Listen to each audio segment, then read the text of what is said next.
ನಮಸ್ತೆ ವೀಕ್ಷಕರೇ, ನೀವು ನೋಡ್ತಾ ಇದ್ದೀರಾ ಅಶ್ವಧನ್ವಂತ್ರಿ ವಿಶೇಷ ಕಾರ್ಯಕ್ರಮಕ್ಕೆ ಸ್ವಾಗತ. ನಾನು ಪ್ರವೀಣಿ ದಾಸ್.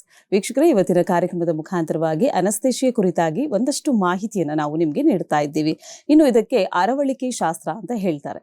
ಸೊ ಅನಸ್ತೇಶಿಯಾ ಅಂದ್ರೆ ಏನು, ಇದರಲ್ಲಿ ಯಾವ ರೀತಿಯಾದಂಥ ಟೈಪ್ಸ್ ಇರುತ್ತೆ, ಯಾವ ಸರ್ಜರಿಗೆ ಅನಸ್ತೇಶಿಯಾವನ್ನ ಕೊಡಬೇಕಾಗತ್ತೆ, ಇದರಿಂದ ಏನಾದರೂ ಸೈಡ್ ಎಫೆಕ್ಟ್ಸ್ ಆಗುತ್ತಾ, ಯಾವ ರೀತಿಯಾಗಿರುತ್ತೆ, ಸೊ ಇದ್ರ ಕುರಿತಾಗಿ ಒಂದಷ್ಟು ಮಾಹಿತಿಯನ್ನು ನೀಡಲಿಕ್ಕೆ ಇವತ್ತು ನಮ್ಮೊಟ್ಟಿಗೆ ಇದ್ದಾರೆ ಅನಸ್ತೇಶಿಯಾ ಎಕ್ಸ್ಪರ್ಟ್ ಆಗಿರುವಂತಹ ಡಾಕ್ಟರ್ ವಿನೋದ್ ಕೆ ಮೂರ್ತಿ ಅವರು. ಮೊದಲನೇದಾಗಿ ಡಾಕ್ಟರ್ನ ನಮ್ಮ ಕಾರ್ಯಕ್ರಮಕ್ಕೆ ವೆಲ್ಕಮ್ ಮಾಡೋಣ. Hello doctor, welcome to the show. ನಮಸ್ಕಾರ. ಇನ್ನು ವೀಕ್ಷಕರು, ನಾನು ಹೇಳಿದೆ ಸೊ ಅನಸ್ತೇಶಿಯಾದ ಬಗ್ಗೆ ನಾವು ತಿಳಿಸ್ಕೊಡ್ತೀವಿ ಅಂತ. ಮೊದಲನೇದಾಗಿ ಈ ಅನಸ್ತೇಶಿಯಾ ಅಂದ್ರೆ ಏನು ಅನ್ನೋದ್ರ ಬಗ್ಗೆ ತಿಳ್ಕೊಳ್ಳೋಣ. ಡಾಕ್ಟರ್, ಇದ್ರ ಬಗ್ಗೆ ತಿಳಿಸ್ಕೊಡಿ. ಅನಸ್ತೇಶಿಯಾ ಅಥವಾ ಅರವಳಿಕೆ ಶಾಸ್ತ್ರ ಈ ವಿಭಾಗ ಕೋವಿಡ್ ಮೊದಲು ಏನಿತ್ತು, ತುಂಬ ಜನಸಾಮಾನ್ಯರಿಗೆ ಅಷ್ಟು ಪರಿಚಿತ ಇರಲಿಲ್ಲ. ಯಾರೇ ಒಬ್ರು ಸರ್ಜರಿ ಮಾಡಿಸ್ಕೊಂಡವರಿಗೆ ಅಷ್ಟೇ ಗೊತ್ತಿತ್ತು ಅನಸ್ತೇಶಿಯಾ ಅಂದ್ರೆ ಏನು ಅಂತ. ಈಗ ಕೋವಿಡ್ ಆದ ನಂತರ ನಮ್ಮ ಅನಸ್ತೇಶಿಯಾ ಅಥವಾ ಅರವಳಿಕೆ ಶಾಸ್ತ್ರ ತಜ್ಞರ ಒಂದು ಇಂಪಾರ್ಟೆನ್ಸ್ ಅಂದ್ರೆ ಅವ್ರದ್ದು ಒಂದು ಬೇಕಾಗಿರುವಂತ ಎಲ್ಲಾ ಫೀಲ್ಡ್ಗೂ ಬೇಕಾಗಿರುವಂತ ಒಂದು ಅರವಳಿಕೆ ಶಾಸ್ತ್ರ ಅದು. ಸೊ ಹಾಗಾಗಿ ಕೋವಿಡ್ ನಂತರ ಏನಾಗಿದೆ ಅಂದ್ರೆ ಇದ್ರದ್ದು ಇಂಪಾರ್ಟೆನ್ಸ್ ಜನಸಾಮಾನ್ಯರಿಗೆ ಆಕ್ಚುಲಿ ಚೆನ್ನಾಗಿ ಗೊತ್ತಾಗ್ತಾ ಇದೆ. ಆಮೇಲೆ ಈ ಅನಸ್ತೇಶಿಯಾ ಅಂದ್ರೆ ಏನು ಅಂದ್ರೆ, ಅರವಳಿಕೆ ಶಾಸ್ತ್ರ ಒಂದು ಸೈನ್ಸ್ನ ಒಂದು ಸಬ್ ಬ್ರಾಂಚ್. ಅದರಲ್ಲಿ ಏನಾಗ್ತದೆ ಅಂದ್ರೆ, ಒಬ್ರು ಪೇಷಂಟ್ ಅಥವಾ ಯಾರೇ ಒಬ್ರು ಸರ್ಜರಿಗೆ ಬರೋರಿಗೆ ಒಂದು ನಿದ್ರಾ ಅವಸ್ಥೆಗೆ ತಗೊಂಡೋಗ್ತೀವಿ. ಆ ನಿದ್ರಾ ಅವಸ್ಥೆ ಇಟ್ ಈಸ್ ಅ ರಿವರ್ಸಿಬಲ್ ವಾಪಸ್ ತರ್ಬೋದು ಆ ನಿದ್ರಾ ಅವಸ್ಥೆಯಿಂದ. ಕಂಟ್ರೋಲ್ಡ್ ನಿದ್ರಾ ಅವಸ್ಥೆ ಇದನ್ನ ಅನಸ್ತೇಶಿಯಾ ಅಂತ ಹೇಳ್ತೀವಿ. ಈ ನಿದ್ರಾ ಅವಸ್ಥೆನಲ್ಲಿ ನಮಗೆ 5 ವಿಭಾಗಗಳನ್ನ ನಾವು ವಿಂಗಡಿಸ್ತೀವಿ ಆಕ್ಚುಲಿ. ಅದರಲ್ಲಿ ಒಂದು ಪೂರ್ತಿ ಪ್ರಜ್ಞೆ ತಪ್ಪಿಸೋದು, ಎರಡನೇದು ಈ ಮಸಲ್ಸ್ ಅಂತ ಏನ್ ಬಾಡಿನಲ್ಲಿ ಇರುತ್ತೆ ಆ ಮಸಲ್ಸ್ ರಿಲ್ಯಾಕ್ಸ್ ಮಾಡೋದು, ಮೂರನೇದು ನೋವಿಲ್ದರೆ ರೀತಿ ಮಾಡೋದು, ನಾಲ್ಕನೇದು ಲಾಸ್ ಆಫ್ ರಿಫ್ಲೆಕ್ಸ್ ರೆಸ್ಪಾನ್ಸ್ ಅಂತೀವಿ. ಅಂದ್ರೆ ಏನಾದ್ರು ಮುಟ್ಟಿದ್ರೆ ಹಿಂತಿರುಗುವಂತ ನಮ್ಮ ದೇಹದಲ್ಲಿ ಒಂದು ವಿಧಾನ ಇರ್ತದೆ. ಅಂದ್ರೆ ಸೂಜಿ ಚುಚ್ಚೋದಾಗ್ಲಿ ಅಥವಾ ನೈಫ್ ಹಿಂಗ್ ಚುಚ್ಚೋದಾಗ್ಲಿ, ಅವಾಗ ಏನ್ ಮಾಡ್ತೀವಿ, ನಮ್ಮ ರಿಫ್ಲೆಕ್ಸ್ ಒಂದು ಬಂದೇ ಬರುತ್ತೆ, ಯಾವುದೇ ಒಂದು ಹಿಂದ್ ತೆಗೆದುಕೊಳ್ಳುವಂತ ಒಂದು ರಿಫ್ಲೆಕ್ಸ್ ಅದು. ಸೊ ಅದು ಸಬ್ಲೈಮ್ ಅಂದ್ರೆ ನಿಲ್ಸುವಂತ ಒಂದು ಪದ್ಧತಿ. ಅದಾದ್ಮೇಲೆ ಆಮ್ನೇಸಿಯಾ ಅಂತ ಅಂದ್ರೆ ಆ ಡ್ಯೂರೇಷನ್ ಆಫ್ ಸರ್ಜರಿನಲ್ಲಿ ಅವರಿಗೆ ಅದು ಜ್ಞಾಪಕ ಇರಬಾರ್ದು, ಅದನ್ನ ಆಮ್ನೇಸಿಯಾ ಅಂತ ಹೇಳ್ತೀವಿ. ಸೊ ಈ 5 ವಿಭಾಗಗಳು ಕೂಡಿ ಅನಸ್ತೇಶಿಯಾ ಅಂತ ಹೇಳ್ತೀವಿ, ಅರವಳಿಕೆ ಶಾಸ್ತ್ರ. ಓಕೆ. ಇನ್ನು ವೀಕ್ಷಕರು, ಇವತ್ತಿನ ಕಾರ್ಯಕ್ರಮದ ಮುಖಾಂತರವಾಗಿ ಅನಸ್ತೇಶಿಯಾದ ಕುರಿತಾಗಿ ಒಂದಷ್ಟು ಮಾಹಿತಿಯನ್ನು ಡಾಕ್ಟರ್ ನಮಗೆ ನೀಡ್ತಾ ಇದ್ದಾರೆ. ಸೊ ಕನ್ನಡದಲ್ಲಿ ಅದನ್ನ ನಾವು ಅರವಳಿಕೆ ಶಾಸ್ತ್ರ ಅಂತ ಕರಿತೀವಿ. ಸೊ ಆ ಅರವಳಿಕೆ ಶಾಸ್ತ್ರ ಅಂದ್ರೆ ಏನು ಅಂತ ಡೀಟೇಲ್ ಆಗಿ ಇನ್ಫಾರ್ಮೇಶನ್ ನಮಗೆ ಕೊಟ್ಟರು. ಇನ್ನು ಇದರಲ್ಲಿ ಟೈಪ್ಸ್ ಇದೆಯಾ, ಯಾವ ರೀತಿಯಾದಂತಹ ಟೈಪ್ಸ್ ನಾವು ನೋಡ್ಬೋದು ಡಾಕ್ಟರ್, ಇದ್ರ ಬಗ್ಗೆ ತಿಳಿಸಿ. ಇದರಲ್ಲಿ 3 ವಿಂಗಡಣೆ ಮಾಡ್ತೀವಿ. ಮೇಜರ್ ಟೈಪ್ಸ್ ಆಫ್ ಅನಸ್ತೇಶಿಯಾ ಅಂದ್ರೆ 3 ವಿಂಗಡಣೆ ಇರುತ್ತೆ. ಇದರಲ್ಲಿ 3ರಲ್ಲಿ ಮೋಸ್ಟ್ ಕಾಮನ್ ಆಗಿ ನಾವು ವಿಂಗಡಣೆ ಮಾಡೋದು ಜನರಲ್ ಅನಸ್ತೇಶಿಯಾ, ಸಾಮಾನ್ಯ ಅರವಳಿಕೆ ಶಾಸ್ತ್ರ ಅಂತ. ಅಂದ್ರೆ ಪೂರ್ತಿ ಪ್ರಜ್ಞೆ ತಪ್ಪಿಸಿ ಮಾಡುವಂತ ಅನಸ್ತೇಶಿಯಾ ಅಥವಾ ಅರವಳಿಕೆ ಶಾಸ್ತ್ರಕ್ಕೆ ಸಾಮಾನ್ಯ ಅರವಳಿಕೆ ಶಾಸ್ತ್ರ, ಜನರಲ್ ಅನಸ್ತೇಶಿಯಾ ಅಂತ ಹೇಳ್ತೀವಿ. ಎರಡನೇ ವಿಭಾಗ ಬಂದು ರೀಜನಲ್ ಅನಸ್ತೇಶಿಯಾ ಅಂತ ಹೇಳ್ತೀವಿ. ರೀಜನಲ್ ಅನಸ್ತೇಶಿಯಾ ಅಂದ್ರೆ ಈ ಹೊಟ್ಟೆಯ ಕೆಳಭಾಗದಲ್ಲಿ ಯಾವುದೇ ರೀತಿ ಶಸ್ತ್ರಚಿಕಿತ್ಸೆ ಆದಲ್ಲಿ ಅವಾಗ ರೀಜನಲ್ ಅನಸ್ತೇಶಿಯಾ ಅನ್ನೋದನ್ನ ಕೊಡ್ತೀವಿ. ಆಮೇಲೆ ಇನ್ನು 3ನೇದು ಏನಂದ್ರೆ ನರ್ವ್ ಬ್ಲಾಕ್ ಅಂತ ಹೇಳ್ತೀವಿ. ಅಂದ್ರೆ ನರಗಳಿಗೆ ಅಷ್ಟೇ ಅನಸ್ತೇಶಿಯಾ ಕೊಡುವಂಥದ್ದು. ಈಗ ಒಂದು ಕೈ ಮಾತ್ರ ಫ್ರಾಕ್ಚರ್ ಆಗಿರುತ್ತೆ ಅಂತ ತಿಳ್ಕೊಳ್ಳಿ, ಅಥವಾ ಕೈ ಪೆಟ್ಟಾಗಿರುತ್ತೆ, ಅವಾಗ ಪೂರ್ತಿ ಬಾಡಿಗೆ ಕೊಡುವಂತ ಅನಸ್ತೇಶಿಯಾ ಬೇಕಾಗಲ್ಲ. ಬರೀ ಕೈಗೆ ಯಾವ್ದು ನರ ಹೋಗುತ್ತೋ ಆ ನರ ಮಾತ್ರ ಅನಸ್ಥೆಟೈಸ್ ಮಾಡಿ, ಆ ನರ ಅನಸ್ಥೆಟೈಸ್ ಮಾಡಿದಾಗ ನಿಮಗೆ ಈ ಭಾಗ ಮಾತ್ರ ಅನಸ್ತೇಶಿಯಾ ಆಗ್ತದೆ. So that is called as nerve block ಅಂತ ಹೇಳ್ತೀವಿ ಅದಕ್ಕೆ. ಸೊ 3 ಮೇಜರ್ ವಿಧಗಳು. ಒಂದು ಸಾಮಾನ್ಯ ಅರವಳಿಕೆ ಶಾಸ್ತ್ರ ಅಂದ್ರೆ ಜನರಲ್ ಅನಸ್ತೇಶಿಯಾ, ಎರಡನೇದು ರೀಜನಲ್ ಅನಸ್ತೇಶಿಯಾ ಅಂದ್ರೆ ಹೊಟ್ಟೆಯ ಕೆಳಭಾಗದಲ್ಲಿ ಯಾವುದೇ ರೀತಿ ಸರ್ಜರೀಸ್ ಆದಲ್ಲಿ ಅದರಲ್ಲಿ ರೀಜನಲ್ ಅನಸ್ತೇಶಿಯಾ ಅಂತ ಹೇಳ್ತೀವಿ. ಆ ರೀಜನಲ್ ಅನಸ್ತೇಶಿಯಾದಲ್ಲಿ ಸ್ಪೈನಲ್ ಅನಸ್ತೇಶಿಯಾ ಅಂತ ಬರುತ್ತೆ ಒಂದು, ಇನ್ನೊಂದು ಎಪಿಡ್ಯೂರಲ್ ಅನಸ್ತೇಶಿಯಾ ಅಂತ ಮೇಜರ್ ಆಗಿ ಬರುತ್ತೆ. ಅದಾದ್ಮೇಲೆ ಇನ್ನೊಂದು ಸೆಲೆಕ್ಟಿವ್ ನರ್ವ್ ಬ್ಲಾಕ್, ಅಂದ್ರೆ ಯಾವುದೇ ಒಂದು ಭಾಗದ ಒಂದು ನರ್ವ್ ಸಪ್ಲೈ ಏನಿರ್ತದೆ ಅದು ಮಾತ್ರ ಅನಸ್ತೇಶಿಯಾ ಕೊಡುವಂಥದಕ್ಕೆ ಸೆಲೆಕ್ಟಿವ್ ನರ್ವ್ ಬ್ಲಾಕ್ ಅಂತ ಹೇಳ್ತೀವಿ. ಓಕೆ. ಇನ್ನು ಡಾಕ್ಟರ್, ಏನು ಅಂದ್ರೆ ಕೆಲವರಲ್ಲಿ ಅನಸ್ತೇಶಿಯಾ ಕೊಡ್ತಾರಂತೆ ಅಂದ್ರೆ ಭಯ ಪಡ್ತಾರೆ. ಅನಸ್ತೇಶಿಯಾ ಅಂದ್ರೆ ಕೋಮಾ ಸ್ಟೇಜಿಗೆ ಹೋಗಿರುವಂತ ಕೇಸಸ್ಗಳು ನೋಡ್ಬಿಟ್ಟಿದೀವಿ. ಅನಸ್ತೇಶಿಯಾ ಇಲ್ಲದೆ ನಮ್ಗೆ ಏನಾದ್ರು ಆಪರೇಷನ್ ಮಾಡಿ ಡಾಕ್ಟರ್ ಏನೋಂಥವ್ರು ಪೇಷಂಟ್ಸ್ ನೀವು ನೋಡಿರ್ತೀರಾ. ಸೊ ಇದ್ರ ಬಗ್ಗೆ ಈ ತಿಳುವಳಿಕೆ ಕೊಡೋದಾದ್ರೆ ಏನ್ ಕೊಡ್ತೀರಾ ಮೇಡಮ್? ಈಗ ಯಾವುದೇ ಒಂದು ಶಸ್ತ್ರಚಿಕಿತ್ಸೆಗೆ ಅನಸ್ತೇಶಿಯಾ ಬೇಕೇ ಬೇಕು. ಯಾವುದೇ ರೀತಿ ಭಯ ಪಡುವಂತ ಅವಶ್ಯಕತೆ ಇಲ್ಲ. ಯಾಕೆಂದ್ರೆ ಅದಕ್ಕೆ ಅನಸ್ತೇಶಿಯಾ ಕೊಡ್ಲಿಕ್ಕೆ ಮುಂಚೆ ನಾವು ಒಂದಷ್ಟು ಸ್ಟೆಪ್ಸ್ನ ನೋಡ್ಕೋತೀವಿ. ಹಿಂದಿನ ದಿವಸ ಪೇಷಂಟ್ನ ಹೋಗಿ ನೋಡೋದಾಗ್ಲಿ, ಅವರಿಗೆ ಏನೇನು ಅನಸ್ತೇಶಿಯಾ ಕೊಡ್ತೀವಿ ಅನ್ನೋ ತಿಳುವಳಿಕೆ ಹೇಳಿದ್ದಲ್ಲಿ ಅವರಿಗೆ ಏನೇನು ಡೌಟ್ಸ್ ಇದೆಯೋ ಅಥವಾ ಏನೇನು ಪ್ರಶ್ನೆಗಳು ಇದೆಯೋ ಅವರಲ್ಲಿ ಅವ್ರು ನಮಗೆ ಅದನ್ನು ಖಂಡಿತವಾಗಿ ಕೇಳ್ಬೋದು. ನಮಗೆ ಏನಾಗ್ತದೆ, ಯಾವ ರೀತಿ ಅನಸ್ತಿಷ್ಯ, ಎಷ್ಟು ಎಮ್ ಜಿ ಕೊಡ್ತೀವಿ, ಆಮೇಲೆ ಎಷ್ಟೊತ್ತಾದ್ಮೇಲೆ ನಮಗೆ ಪ್ರಜ್ಞೆ ಬರ್ತದೆ, ಅದ್ರದ್ದು ಸೈಡ್ ಎಫೆಕ್ಟ್ಸ್ ಏನಾದ್ರು ಇದೆಯಾ, ಇದೆಲ್ಲ ಹಿಂದಿನ ದಿವಸ ಹೇಳಿದ್ದಲ್ಲಿ ಅರ್ಧ ನಮಗೆ ಅವ್ರದ್ದು ಏನೇನು ಅವ್ರಿಗೆ ಏನೇನು ಡೌಟ್ಸ್ ಇರುತ್ತೆ ಎಲ್ಲ ಕ್ಲಿಯರ್ ಆಗ್ತದೆ. ಇನ್ನು ಅರ್ಧ ಕೆಲವರಿಗೆ ಕ್ಲಿಯರ್ ಆಗ್ಲಿಕ್ಕಿಲ್ಲ. ಒಂದು ಭಯ ಅನ್ನೋದು ಇರ್ತದೆ. ಆ ಭಯಕ್ಕೆ ಏನು ಮಾಡ್ತೀವಿ ನಾವು, ಅದಕ್ಕೆ ಬೇಕಾದಂಥ ಪ್ರೀ ಅನಸ್ಥೆಟಿಕ್ ಮೆಡಿಕೇಶನ್ಸ್ ಅಂತ ಹೇಳ್ತೀವಿ. ಅಂದರೆ ರಾತ್ರಿ ಮಲ್ಗೋಕ್ ಮುಂಚೆ ಅವರಿಗೆ ಬೇಕಾದಂಥ ಏನಾದರೂ ಒಂದು ಟ್ಯಾಬ್ಲೆಟ್ಸ್ ರೀತಿ ಇರ್ಬೋದು ಅಥವಾ ಇಂಜೆಕ್ಷನ್ಸ್ ರೀತಿ ಇರ್ಬೋದು, ಆ ಥರ ಕೊಟ್ಟು ಅವರಿಗೆ ಆ ಒಂದು ಭಯನ ಕಡಿಮೆ ಮಾಡಲಿಕ್ಕೆ ಪ್ರಯತ್ನ ಮಾಡ್ತೀವಿ. ಅದು ಹಿಂದಿನ ದಿವಸ ಆಪ್ರೇಷನ್ ಹಿಂದಿನ ದಿವಸ ನೈಟು ಕೊಡ್ತೀವಿ, ಮಾರನೇ ದಿವಸ ಬೆಳಗ್ಗೆ ದಿವಸನೂ ಅದೇ ಥರ ಮೆಡಿಸಿನ್ಸ್ ಇರ್ತವೆ. ಸೊ ಅವರಿಗೆ ಆಪ್ರೇಷನ್ ಹೋಗ್ಬೇಕಾದ್ರೆ ಅವರು ಪೂರ್ತಿ ಕ್ಲಿಯರ್ ಆಗಿರ್ತಾರೆ, ಯಾವುದೇ ರೀತಿ ಭಯ ಇರೋದಿಲ್ಲ. ಇದನ್ನ ನಾವು ಪ್ರೀ ಅನಸ್ಥೆಟಿಕ್ ಎವ್ಯಾಲ್ಯೂಯೇಷನ್ ಅಂತೀವಿ.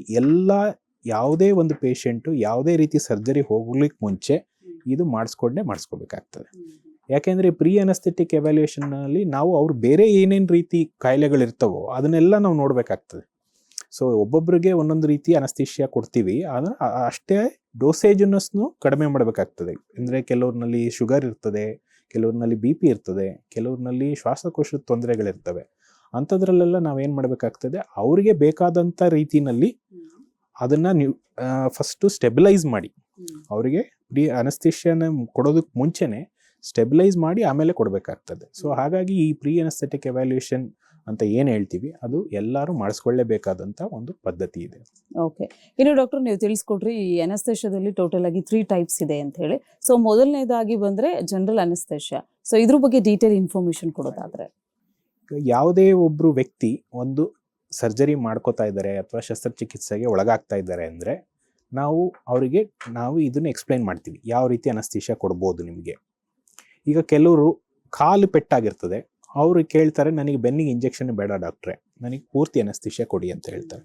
ಸೊ ಅಂಥವ್ರನ್ನ ಜನರಲ್ ಅನಸ್ಥೀಷಿಯಾ ಕೊಡಲೇಬೇಕಾಗ್ತದೆ. ಯಾಕೆಂದರೆ ಅದು ಪೇಷಂಟ್ಸ್ ಕನ್ಸೆಂಟ್ ಈಸ್ ಭಾರಿ ಇಂಪಾರ್ಟೆಂಟ್ ಆಗ್ತದೆ.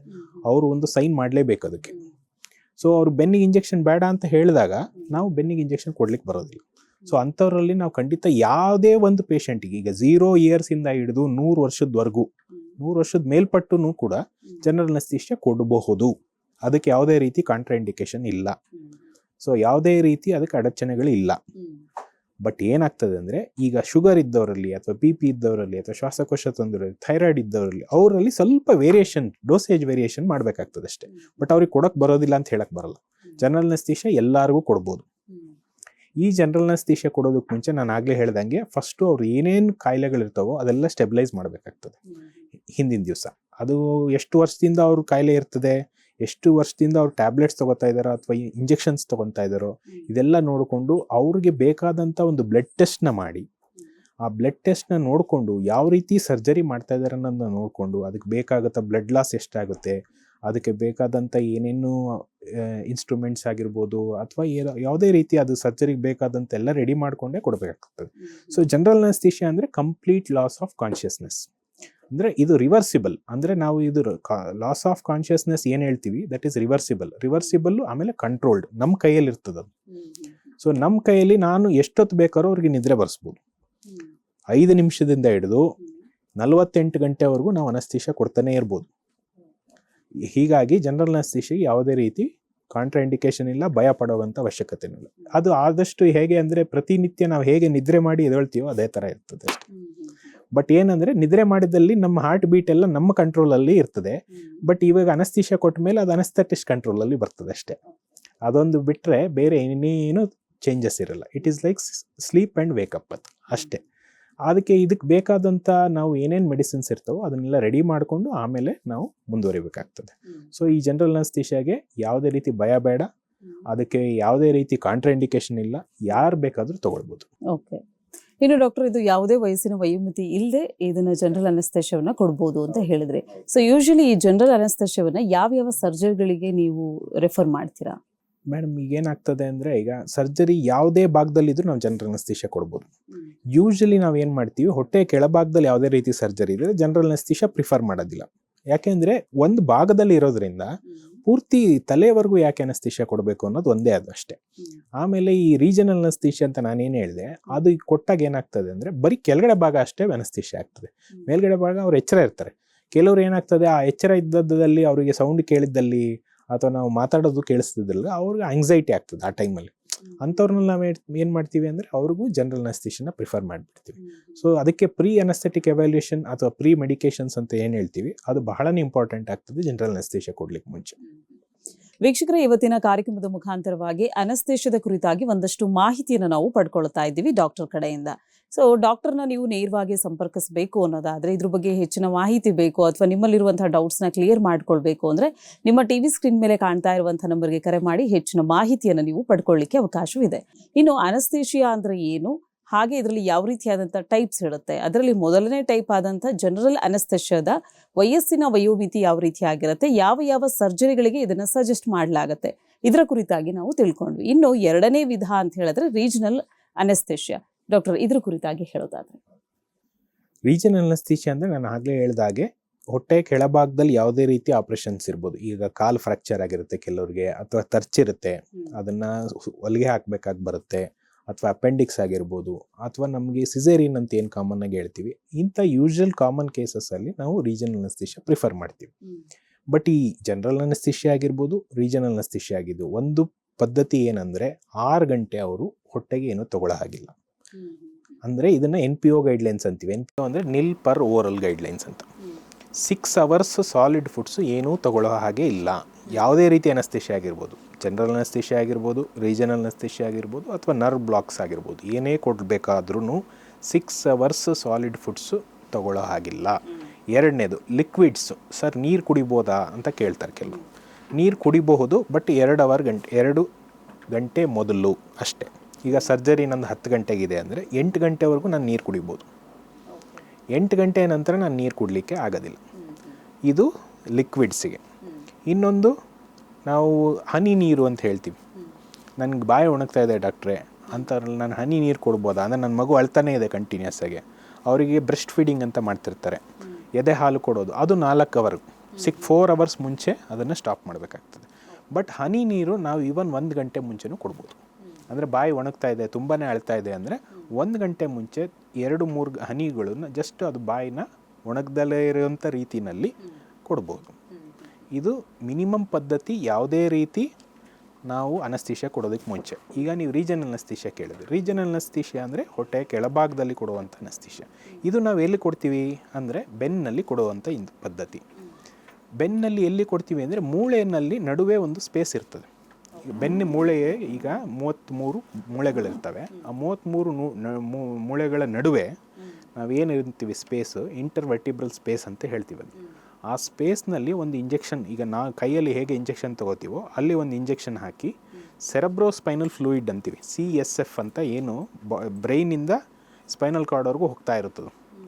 ಸೊ ಆ ಭಾಗದಲ್ಲಿ ಎಷ್ಟು ಅನಸ್ತೇಷಿಯಾ ಬೇಕು ಅಂತ ನೋಡಿಕೊಂಡು ನಾವು CSFನಲ್ಲಿ ಅನಸ್ತೇಷಿಯಾ ಕೊಡ್ತೀವಿ.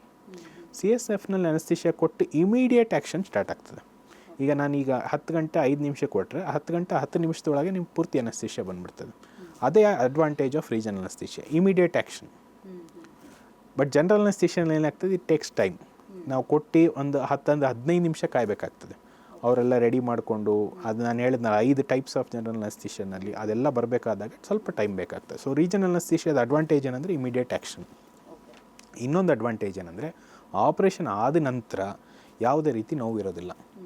ಅಂದರೆ ಅವರಿಗೆ ಪೂರ್ತಿ ಅನಸ್ತೇಷಿಯಾ ನಾವು ಏನು ಕೊಟ್ಟಿರ್ತೀವಿ that will last for 4 hours ಅಥವಾ 5 hours ಎಕ್ಸ್ಟೆಂಡ್ ಮಾಡ್ಬೋದು.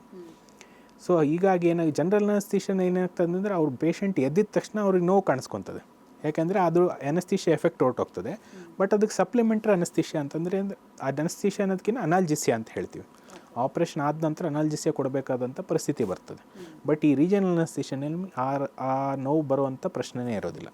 ಯಾಕೆಂದರೆ ಅನಸ್ತೇಷಿಯಾ ಈಸ್ ಫಿಕ್ಸೆಡ್. ನಾವು ಎಷ್ಟು ಕೊಟ್ಟಿರ್ತೀವೋ ಅದು fixed for 4 hours to 5 hours ಬರ್ತದೆ. ಸೊ ಹಾಗಾಗಿ ಅವರಿಗೆ ಯಾವುದೇ ರೀತಿ ನೋವು ಇರೋದಿಲ್ಲ. ಅದರದ್ದೊಂದು ಅಡ್ವಾಂಟೇಜು. ಸೊ ಅದಕ್ಕೆ ನಾವು ಯಾವುದೇ ರೀತಿ ಹೊಟ್ಟೆ ಕೆಳಭಾಗದಲ್ಲಿ ಏನೇ ಸರ್ಜರೀಸ್ ಇರಲಿ ಅವಕ್ಕೆ ಎಲ್ಲದಕ್ಕೂ ರೀಜನಲ್ ಅನಸ್ತೇಷಿಯಾನ ಪ್ರಿಫರ್ ಮಾಡ್ತೀವಿ. ಇನ್ನು ವೀಕ್ಷಕರ, ಇವತ್ತಿನ ಕಾರ್ಯಕ್ರಮದಲ್ಲಿ ಅನಸ್ತೇಷಿಯಾದ ಕುರಿತಾಗಿ ಒಂದಷ್ಟು ಮಾಹಿತಿಯನ್ನು ಪಡ್ಕೊಳ್ತಾ ಇದ್ದೀವಿ. ಸೊ ಅನಸ್ತೇಷಿಯಾದ ಟೈಪ್ಸ್ ಯಾವ ರೀತಿಯಾಗಿರುತ್ತೆ ಅನ್ನೋದನ್ನ ಡಾಕ್ಟರ್ ನಮಗೆ ತಿಳಿಸ್ಕೊಟ್ರು. ಇನ್ನು ಇದರಲ್ಲಿ ಸೈಡ್ ಎಫೆಕ್ಟ್ಸ್ ಇದೆಯಾ, ಯಾವ ರೀತಿಯಾದಂತಹ ಸೈಡ್ ಎಫೆಕ್ಟ್ಸ್ನ ನಾವು ನೋಡಬಹುದಾಗಿದೆ, ಇದರ ಕುರಿತಾಗಿ ಇನ್ನೊಂದಷ್ಟು ಮಾಹಿತಿಯನ್ನು ನೀಡೋದು ಬಾಕಿ ಇದೆ. ಅದಕ್ಕಿಂತ ಮುಂಚಿತವಾಗಿ ಕಾರ್ಯಕ್ರಮದಲ್ಲಿ ಪುಟ್ಟದೊಂದು ವಿರಾಮ.